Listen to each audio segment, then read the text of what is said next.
आप सबको जय मसीह की। परमेश्वर का धन्यवाद हो इस सुंदर समय के लिए। आज हम लोग एक बहुत ही महत्वपूर्ण विषय के ऊपर बात करने वाले हैं। पवित्र आत्मा के आत्मिक वरदान के बारे में बाइबल हमें क्या बताती और क्या सिखाती है। इस विषय को आज हम लोग इस वीडियो के द्वारा देखने और परमेश्वर के वचन और परमेश्वर के पवित्र आत्मा की सहायता से हम लोग इस बात को समझने का प्रयास करेंगे। उससे पहले हम लोग इस बात को जानें कि पवित्र आत्मा के विषय में परमेश्वर के वचन में क्या वायदा यीशु मसीह ने किया है। यीशु मसीह के बारे में हम और पवित्र आत्मा के बारे में हम लोग इस बात को पाते हैं। मत्ती उसका 3 अध्याय उसके 11 वचन में बताया गया है कि यूहन्ना बपतिस्मा देने वाला जब वो बपतिस्मा देता था तो उसने इस तरीके से बताया, मैं तो पानी से तुम्हें मन फिराव का बपतिस्मा देता हूं, परंतु जो मेरे बाद आने वाला है वह मुझसे शक्तिशाली है, मैं उसकी जूती उठाने के योग्य नहीं, वह तुम्हें पवित्र आत्मा और आग से बपतिस्मा देगा। तो यीशु मसीह के बारे में यूहन्ना बपतिस्मा देने वाला यहाँ पर बताता है कि मैं उसके जूती के बंधन या जूती उठाने के योग्य भी अपने आप को नहीं समझता, और वह यीशु मसीह जब आएगा तो वो क्या करेगा, तुम्हें पवित्र आत्मा और आग से बपतिस्मा देगा।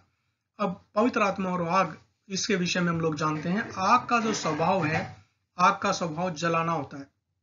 साथ में एक और आग का काम है, वो है अशुद्धि जलाना है। जो और सोने को शुद्ध करने के लिए आग का इस्तेमाल किया जाता है, और सोने के अंदर जो कोई भी अशुद्धि होती है वो जल जाती है, वो उसमें से हट जाती है, खत्म हो जाती है। उसी तरीके से पवित्र आत्मा की आग भी विश्वासियों के अंदर से बुरी आदतों को, पाप के स्वभाव को खत्म करती है। तो पवित्र आत्मा का जब बपतिस्मा किसी व्यक्ति के जीवन में होता है, या कोई व्यक्ति पवित्र आत्मा और आग से बपतिस्मा को पाता है, तो उस व्यक्ति का जो स्वभाव है, वो स्वभाव को पाप में स्वभाव बदल जाता है और यीशु मसीह के जैसा उसका स्वभाव होता जाता है। यीशु मसीह के जैसा स्वभाव उसका बनता जाता है। प्रेरितों के काम उसका 1 अध्याय 8 वचन में जब यीशु मसीह ने इस बात को वायदा किया कि जब पवित्र आत्मा तुम्हारे ऊपर आएगा तो क्या होगा, 8 वचन में लिखा है, परंतु जब पवित्र आत्मा तुम पर आएगा तब तुम सामर्थ्य पाओगे। और सामर्थ्य के लिए एक वर्ड है यहाँ पर जो हम लोग यूनानी भाषा में उस वर्ड को पाते हैं। इंग्लिश में पावर शब्द इस्तेमाल किया गया है कि जब पवित्र आत्मा तुम पर आएगा तो तुम पावर को या तुम सामर्थ्य को पाओगे। When Holi spirit will come upon you, you will receive power. लेकिन उसी के लिए जो यूनानी भाषा है उसका डुनामिस एक शब्द वहां पर इस्तेमाल किया गया है, और डुनामिस का अर्थ होता है जो डायनामाइट जितनी पावर रखता हो। और डायनामाइट के द्वारा हम लोग देखते हैं जो बड़े बड़े जो पहाड़ों के बीच में अगर रास्ता बनाना है, रोड बनाना है, सड़कें बनानी है, तो डायनामाइट का इस्तेमाल होता है। तो वो डायनामाइट लगाकर वो बड़े बड़े पहाड़ों को, चट्टानों को 1 सेकंड में तोड़ा जा सकता है। उसी तरीके से पवित्र आत्मा की सामर्थ्य के बारे में बताया गया है। पवित्र आत्मा जब किसी व्यक्ति के अंदर आता है तो तुम सामर्थ्य पाओगे, या वो डुनामिस वाली जो ताकत है, जो डायनामाइट की जो ताकत है, जो अंधकार के सामर्थ्य के बंधनों को उड़ा सकती है, वो सामर्थ्य तुम पाओगे। और यरूशलेम और सारे यहूदिया और सामरिया में और पृथ्वी की छोर तक मेरे गवाह होगे।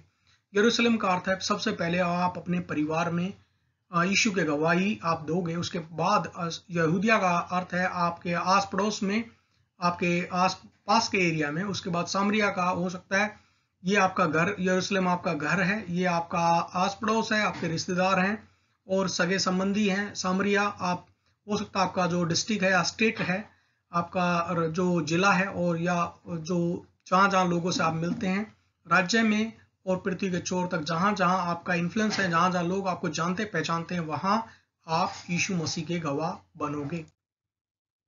1 कुरिन्थियों उसका 12 अध्याय 1 से 7 वचनों के अंदर और आगे के वचनों के अंदर हम लोग इस बात को पाते हैं कि पवित्र आत्मा के वरदानों के बारे में प्रेरित पौलुस कुरिन्थियों की कलीसिया को लिखता है। और यहाँ पर हम लोग इस बात को पाते हैं कि पौलुस कहता है, हे भाइयों, मैं नहीं चाहता कि तुम आत्मिक वरदानों के विषय में अज्ञात रहो। तुम जानते हो कि जब तुम अन्य जाति थे तो गूंगी मूर्तियों के पीछे जैसे चलाए जाते थे वैसे चलते थे। इसलिए मैं तुम्हें चेतावनी देता हूं कि जो कोई परमेश्वर की आत्मा की अगुवाई से बोलता है वह नहीं कहता कि यीशु शापित है, और न कोई पवित्र आत्मा के बिना कह सकता है कि यीशु प्रभु है। वरदान तो कई प्रकार के हैं, यानी पवित्र आत्मा के वरदान तो कई प्रकार के हैं, परंतु आत्मा एक ही है। आत्मा का अर्थ है पवित्र आत्मा एक ही है। और सेवा भी कई प्रकार की है, परंतु प्रभु यानी यीशु मसीह एक ही है।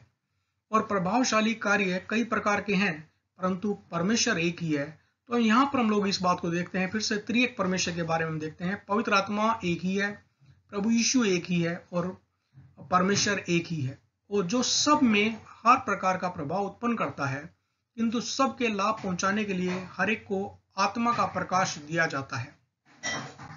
आगे हम लोग 8 वचन, पहला कुरिन्थियों का 12 अध्याय 8 से 11 वचन में हम पवित्र आत्मा के वरदानों की लिस्ट के बारे में पाते हैं। और यहाँ पर लिखा है पवित्र आत्मा के जो वरदान है उनके बारे में बताया गया है, और 9 पवित्र आत्मा के आत्मिक वरदानों की लिस्ट यहाँ पर प्रेरित पौलुस हम लोगों को देता है। 8वां वचन, क्योंकि एक को आत्मा के द्वारा बुद्धि की बातें दी जाती हैं, और दूसरे को उसी आत्मा के अनुसार ज्ञान की बातें, और किसी को उसी आत्मा से विश्वास, और किसी को उसी के एक आत्मा से चंगा करने का वरदान दिया जाता है। फिर किसी को सामर्थ के काम करने की शक्ति, और किसी को भविष्यवाणी की, और किसी को आत्माओं की परख, और किसी को अनेक प्रकार की भाषा, और किसी को भाषाओं का अर्थ बताना। परंतु ये सब प्रभावशाली कार्य वही एक आत्मा यानी पवित्र आत्मा करवाता है, और जिसे जो चाहता है वह बांट देता है। तो पवित्र आत्मा का कार्य है, पवित्र आत्मा आपके आत्मिक जीवन को जांचता है, आपको देखता है, और हर एक विश्वासी को वो आत्मिक वरदान देता है। अब कई ऐसे भी लोग हो सकते हैं, वो लोग बोलेंगे कि हम लोगों ने तो यीशु मसीह को जाना, लेकिन हमारे अंदर तो कोई आत्मिक वरदान है ही नहीं। इस बात का उत्तर हम लोग आगे आने वाली स्लाइड्स में देखेंगे। तो अगर आप एक विश्वासी हैं, आपने यीशु मसीह को अपना प्रभु और मुक्तिदाता ग्रहण किया है, और आपने परमेश्वर के यीशु मसीह के नाम में और परमेश्वर पिता के नाम में और पवित्र आत्मा के नाम में अगर आपने बपतिस्मा पाया, उद्धार पाए हुए अगर आप विश्वासी हैं, तो ये निश्चित जान लीजिए कि आपको परमेश्वर के पवित्र आत्मा ने जो 9 वरदान है, उन 9 वरदानों में कोई ना कोई वरदान तो दे रखा है। लेकिन जब हम किसी वरदान की बात करते हैं तो इसको हम लोग आइए जानते हैं, समझते हैं। पहला कुरिन्थियों का 12 अध्याय 8 से 10 वचन के अंदर पवित्र आत्मा के वरदानों की जो लिस्ट है उसमें 9 वरदान है। जो 9 वरदानों की लिस्ट आप नीचे देख सकते हैं। और जब भी परमेश्वर का पवित्र आत्मा जो त्रिएक परमेश्वर है, पिता, पुत्र और प्रभु यीशु मसीह, जब भी किसी विश्वासी कोई उद्धार पाता है तो उसको कम से कम, हम लोग इसको देखते हैं 3 जो है 3 को 3 बार, क्योंकि पिता, पुत्र और पवित्र आत्मा वो 3 है, और 3-3 का सेट जो है 3 को 3 बार, तो जो इसका टोटल नंबर जो 9 है, तो कम से कम एक विश्वासी को कम से कम 3 पवित्र आत्मा के वरदान परमेश्वर का आत्मा देता ही है। और यहाँ पर हम लोगों ने इस बात को देखा कि पवित्र आत्मा के 9 वरदान है। दूसरा हम लोग गलातियों का 5 अध्याय 22 वचन में इस बात को पाते हैं, पवित्र आत्मा के जो फल हैं वो भी 9 ही हैं। प्रेम, आनंद, मेल, धीरज, कृपा, भलाई, विश्वास, नम्रता और संयम, तो ये भी 9 है, और जो आत्मा के वरदान है वो भी 9 है। तो जब भी परमेश्वर का पवित्र आत्मा किसी को आत्मिक वरदान देता है तो उस व्यक्ति के पास कम से कम 3 आत्मिक वरदान जरूर से देता है, क्योंकि वो 3-3 के सेट में ही परमेश्वर का पवित्र आत्मा आत्मिक वरदान लोगों को देता है। ऐसा बाइबल के जो विद्वान हैं उनका मानना है, उनका ऐसा सिखाना है। हम लोग इस बात को जानते हैं कि अन्य भाषा जो है, अक्सर हम लोग इस बात को जानते हैं और हम लोग देखते भी हैं आजकल, और जितनी भी कलीसियां हैं उनके अंदर, जो पेंटिकोस्टल चर्चिज हैं उनके अंदर अन्य भाषा के बारे में अक्सर बात होती है कि अगर आपने परमेश्वर के पवित्र आत्मा से को पाया है तो आपके अंदर उसका क्या चिन्ह होगा, वो चिन्ह होगा अन्य भाषा। प्रेरितों के काम उसका 2 अध्याय। जब पेंतिकोस्त का दिन आया तो वे सब एक जगह इकट्ठे थे। विश्वासी लोग जो यीशु मसीह के चेले थे, वो लोग ऊपरी कोठरी में, हम लोग जानते हैं, सब लोग इंतजार कर रहे थे, क्योंकि यीशु मसीह ने उनको बोला था तुम यरूशलेम को न छोड़ना, और वो लोग सब प्रार्थना कर रहे थे, वो इकट्ठा थे। और एकाएक आकाश से बड़ी आंधी की सी सनसनाहट का शब्द हुआ, और उससे सारा घर जहां वे बैठे थे गूंज गया, और उन्हें आग की सी जीभें फटती हुई दिखाई दी, और उनमें से हर एक पर आ ठहरी, और वे सब पवित्र आत्मा से भर गए, और जिस प्रकार आत्मा ने उन्हें बोलने की सामर्थ दी वे अन्य अन्य भाषा बोलने लगे। तो अक्सर आज भी पेंटिकॉस्टल जो चर्च है उसमें ये बात बताई और सिखाई जाती है कि अगर आपने पवित्र आत्मा पाया है तो आपके पास अन्य अन्य भाषा का वरदान होना ही चाहिए। लेकिन ऐसा कोई जरूरी नहीं है।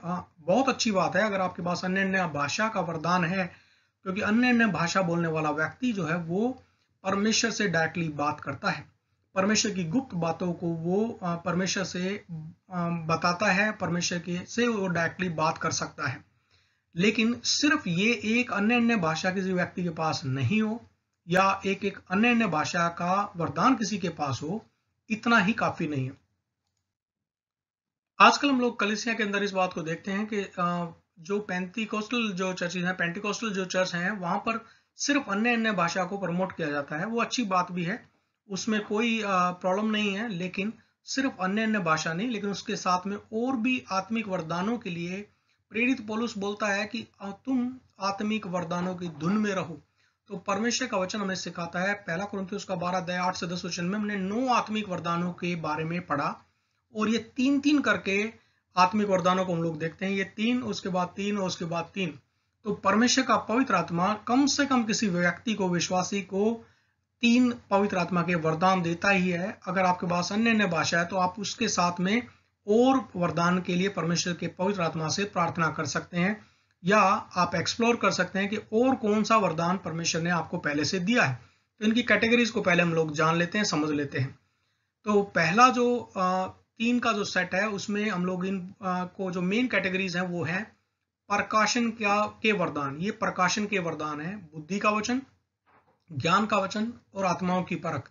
ये तीनों जो हैं वो प्रकाशन के वरदान के अंडर में आते हैं। किसी व्यक्ति को, किसी विश्वासी को परमेश्वर के पवित्र आत्मा ने अगर प्रकाशन के वरदान से आशीष दिया है तो उसके पास ये तीनों आत्मा के वरदान होते हैं। लेकिन कई बार वो व्यक्ति को पता नहीं होता कि उसके पास ये तीनों हैं, और वो इनमें से कभी कभी एक इस्तेमाल कर रहा होता है, कभी कभी एक भी इस्तेमाल नहीं कर रहा होता है। तो हमें इस बात को परमेश्वर के वचन से प्रार्थना करके परमेश्वर से पूछने और जानने की कोशिश करनी चाहिए कि परमेश्वर के पवित्र आत्मा के द्वारा हमें पता लगे हमारे पास कौन सा वरदान, कौन सी कैटेगरी के 3 वरदान कम से कम है या इससे ज्यादा भी हमारे पास है। दूसरा है सामर्थ्य के वरदान। सामर्थ्य के वरदान के अंदर है विश्वास का वरदान, चंगाई करने का वरदान, और चंगाई के लिए लिखा है एक चंगाई नहीं, बहुत सारी चंगाई करने के वरदान। तो वहां पर इंग्लिश की डेक बाइबल के अंदर लिखा है गिफ्ट्स। तो एक वरदान नहीं, बहुत सारे वरदान है चंगाई के, नाना प्रकार की बीमारियों को चंगा करने के वरदान। विश्वास का वरदान, चंगाई करने का वरदान, सामर्थ्य के काम या आश्चर्य कर्म करने का वरदान। ये दूसरी कैटेगरी है जो सामर्थ्य के वरदान के अंडर में ये 3 वरदान आते हैं। तीसरा है प्रेरणा के वरदान। प्रेरणा के वरदान के अंडर में हम लोग 3 कैटेगरीज को देखते हैं। एक है भविष्यवाणी का वरदान, अन्य अन्य भाषाएं बोलने का वरदान, और भाषाओं की व्याख्या करने का वरदान। अनुवाद करना नहीं, लेकिन उनकी व्याख्या करने का वरदान। तो किसी व्यक्ति के पास अगर भविष्यवाणी का वरदान है तो उसके पास ये 2 वरदान भी उसके पास होंगे। किसी के पास अगर चंगाई करने का वरदान है तो ये 2 वरदान भी उसके पास होंगे। उसी तरीके से 3-3 का सेट है, और ये वरदानों को हमें परमेश्वर से पूछने की आवश्यकता है। उसकी उपस्थिति में बैठे प्रार्थना करें, परमेश्वर का वचन का मनन और अध्ययन करें, और इन आत्मिक वरदानों को परमेश्वर की महिमा के लिए इस्तेमाल करें। 11 वचन में लिखा है, परंतु ये सब प्रभावशाली कार्य वही एक आत्मा करवाता है, वो पवित्र आत्मा करवाता है, जिसे जो चाहता है वह बांट देता है। तो परमेश्वर का पवित्र आत्मा किसी व्यक्ति को जांचता है, देखता है, उसके आत्मिक जीवन को देखता है, और वो जिसको जो चाहता है। कई बार लोग सोचते हैं कि मुझे भविष्यवाणी का वरदान चाहिए, कुछ लोग चाहते हैं मुझे चंगाई का वरदान चाहिए, कुछ लोग चाहते हैं मुझे आत्माओं की परख चाहिए।